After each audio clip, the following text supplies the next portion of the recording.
We lived in Mozambique for a few years, and I befriended this lady, an old lady, who was so old, she's so old. Her whole face was wrinkled, and I actually never knew how old she was, but I couldn't believe she was still going. I knew she had nothing. I knew she was poor. And I remember one time she told me she went from house to house and would sweep people's houses for 50 metakai, which is like the equivalent of £1 and then she would give that money straight to the church.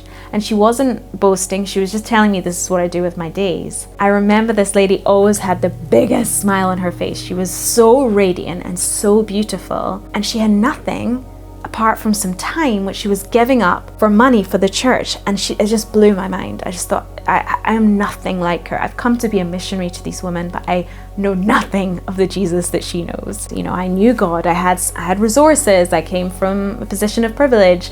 And the more I was there, the more I realized that these women who had nothing had found Christ when they had nothing at all. Jesus himself said, "Blessed are the poor in spirit, for theirs is the kingdom." And these women already found him.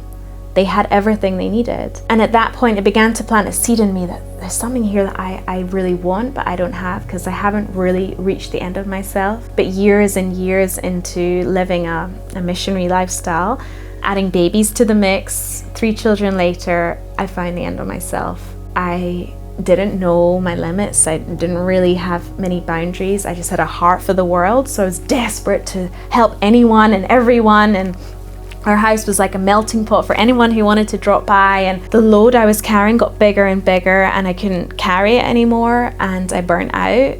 And I think at that point, it became crystal clear to me that I have nothing to bring to Christ. I have nothing. I am completely empty, and yet your love is still as full as it's ever been. Your heart for me is just as strong as it's ever been. I felt this sense of connectedness to him, the sense of healing that came from being fully his. And I think that is maybe what that lady had when she had nothing back in Mozambique. And it's something that I'm still learning, not to be allergic to weakness, especially in motherhood, where it's just every day you're running into your weakness. Like from 6 in the morning to 6 at night, you're just weak because it's a hard job. But actually that's such a beautiful place to find him, and it's a real gift.